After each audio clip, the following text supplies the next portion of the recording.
Hi, this is Cherry. I'm here at San Diego Comic-Con 2019, and I'm super excited to talk to Chuck, who works for the Prop Store, based out of England, and they have a North American office as well. That's right. Hi, Los Chuck. Angeles. Hi there. Thanks for coming by the booth. Well, I had to stop when I saw the Marvel auction that's coming up in a couple of weeks. Yes, we are lucky to be putting on the Marvel Television Live Auction. It's going to be taking place, as it says, live on August 12th and 13th. That's in our place at Valencia, California, the Prop Store offices. But we'll have a preview exhibition for anybody that might be in the area from August 1st all the way up to the auction, which will take place on the 13th. But people can also join online, as most of you probably are, anywhere in the world. And you can go to propstore.com/Marvel to currently find the catalog for everything. There's about 900 items.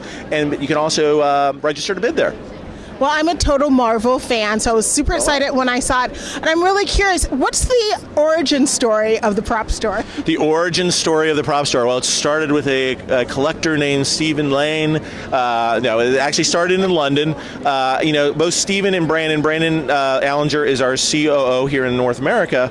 Both of them had a love for movies, specifically Star Wars. And so I think a lot of it, as folks know, Pinewood Studios was in London, which is a great place to find these things. But they were both collectors that went out and searched out these items, questioned, what happened to these things after the movies wrapped? And so they would go out and find them. Sometimes they were on with people from the production. Sometimes they could actually get people, that were on the movies. And so they searched those out and built a business for online sales. And so a lot of the stuff that the Prop Store did in the early days was actually selling things to collectors online. And in recent years, though, we have started auctions. And so we typically have what we call our entertainment memorabilia live auction, and that has a lot of vintage stuff, so primarily from the 60s and up, but from films like Ghostbusters, Back to the Future, Star Wars, of course, if you like those. But yeah, a lot of really cool titles, and so come from a lot of different places.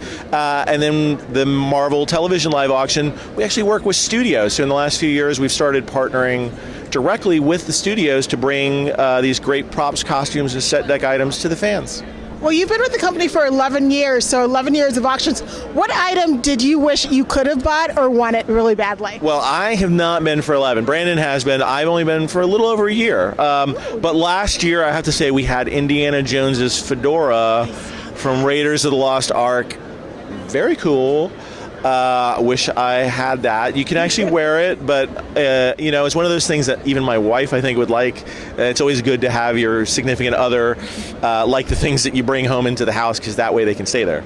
Yeah. That one went for a pretty tidy sum. Yeah, it went probably, U.S. dollars, a little over $500,000, which, not everybody's got that. It's a little hard to convince somebody to spend that. But yeah, it's one of those ultimate collectibles, I think. And that one was awesome because it was like 80% of the movie. That was the one he was wearing, that hat. And so, yeah, just very awesome. Wish I could have had that, but some other lucky collector has it now. Have it in their house. I'm very jealous of them, and I wish I could afford some of the auction items from the Marvel coming up in a couple of weeks. I think the only thing I can afford is this book. How much is this? Well, we actually sell these sets here at the show. They're actually available at the Marvel booth if you happen to be here, and those $75 here at the show. But you can go online for $85. We're actually selling them online again at propstore.com. You can actually find it, or propstore.com/Marvel. You can find it, but you can have the set for free.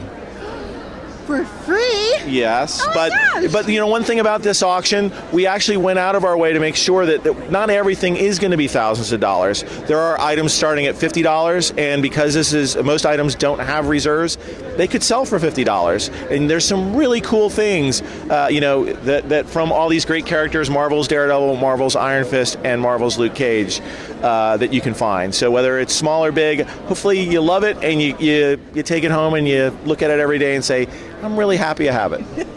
Well, I'm super happy about the auction coming up in North America. And then the upcoming auction for memorabilia. Big word, It's yeah. a tongue twister. In England, I think you have a couple of those items on display. Can you tell me a little bit about those? Sure. All right. So a few of the highlights that are coming up in the Entertainment Memorabilia live auction, hard word to say, that'll take place September 30th and October 1st of this year, 2019, in London are, well, let's start with Star Wars. We actually, in the very middle of it, you may not be able to see it because of the reflection, but is a very rare painting by Ralph McQuarrie. And so Ralph McQuarrie was the concept artist that developed really the look and feel of Star Wars. Very rare to find his artwork out there, but this one has Darth Vader as well as his Imperial Guard there. So amazing painting for those that are Star Wars historians. I think this is a prime piece. Next to those, or flanking those, are some lightsabers. We've got a production-made lightsaber, but not screen-used lightsaber for Luke Skywalker, aka Mark Hamill, and the other one is for Count Dooku. Below that, though, the one with the orange, and that's that's used for visual effects, is Darth Maul, aka played by Ray Park, the lightsaber that they would spin around, and they'd obviously use the orange dowels that are in there, and they'd actually illuminate those with the light that comes out the sides. Oh, I didn't realize that. That's cool. Very cool. Slightly below that, you'll see an axe. That's actually a very famous axe from a movie called The Shining. That was a scary movie. I love that movie. That was a great one. And then, if you remember Jack Nicholson breaking through with this axe. So very cool axe. But Johnny, I'm home, right? very scary. One of the scariest remembrances I have as a child was that movie, but very cool to see that as well. Down below it, we've got some Indiana Jones from Indiana Jones 3. This is a production slate. Those are always very cool to collect, as well as the Grail tablets, which you may recognize. And then at the bottom, we've got things from Lord of the Rings. LOTR. LOTR. Wow, I recognize those. Yeah, very cool stuff. And then, if we want to go over to the left, the very colorful things in the upper right-hand corner there are Wonka bars. Oh my God. Scrumdiddlyicious. Yeah, so these are very rare, not edible. So please do not buy them with the intent of taking them home and eating them. So somebody had those at their house or something? Yeah, it actually, a lot of the things that we end up getting come from people that were involved with the production, and they may have saved them all over the years. So great to find them that way, and we were lucky to find them. Very rare to find those. I think everybody knows of the golden ticket, but the bars themselves pretty rare and highly collectible for collectors. Then we also have a Highlander Sword that people may recognize there. There can only be one. There can only be one. And related to swords, in the upper left is artwork by Ron Cobb. And you may recognize that as James Earl Jones' character from the movie Conan the Barbarian. Oh, I love that. And so it's great. We actually have a selection of different Ron Cobb pieces that will be in the auction, but Ron was one of the original, people that was creating the look and feel of that movie. So very famous illustrator. And then moving down, I think people may recognize that gentleman with the bat in his 80th anniversary this year, which is Batman. This is from the third Batman filming by Val Kilmer. It is his. We've got one of his cowls as well as a chess piece. And then right next to it, we've got from the 1960s a super rare Batarang that was used by Adam West. Oh, it's got an autograph on it. It does. It does. And then we got Gizmo. I think everybody knows that.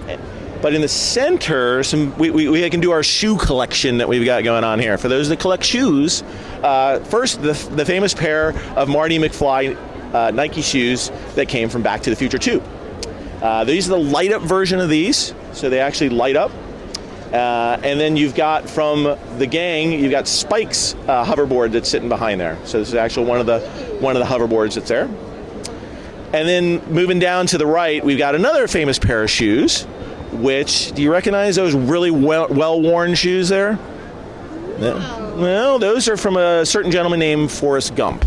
Oh my God, Yeah. shoes. That is so cool. He ran for miles and miles and miles, and this is what they look like at the end of Forrest Run. Is there. What a great collection. Yeah, and next to it, the Bubba Gump trip hat that he also had on that run. I remember that from the movie. Yeah. Moving a little bit over to the left, we've got a ghost trap.